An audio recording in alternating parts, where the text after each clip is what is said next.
Wag na wag mo ngang panonoorin ito mga mare kung gutom ka. Tignan nyo naman, itsura pa lang, talagang magugutom ka nga dito sa ating cravings ngayon. Hilaw pa lang yan mga mare, alam na alam mo na nga kung ano nga ang lulutuin at talaga naman matatakam ka nga dito.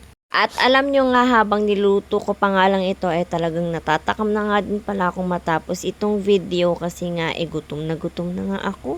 Kita ko lang naman kasi ito sa aming ref mga mare kaya naman saktong merienda time kaya eto nga at niluto ko na nga din pala itong ating french fries na natitira doon sa ating ref. Ginamit ko na nga din pala dito mga mare yung used oil kasi naman sayang naman kung kaya naman eto na nga lang din pala yung aking ginamit. Okay pa naman itong ating used oil mga mare kaya wala nga tayong magiging problema dito. Diba mga mare, ginagamit nyo nga din ba yung mga used oil ninyo kapag pwede pa naman? Kasi sayang naman yun mga mare kung hindi nga din natin gagamitin at kung itatapon na nga lang din pala natin, pwede pa naman din yun gamitin. Wag lang mga mare, yung talagang itim na nga din pala yung ating mantika gagamitin pa nga natin. Eto na nga yung first batch mga mare at medyo magkakaroon nga tayo ng second batch kasi medyo marami-rami din nga pala itong ating french fries na lulutuin for today. Eto nga't nakuha ko na nga din pala itong ating first batch mga mare at maglalagay na nga din pala tayo ng second batch.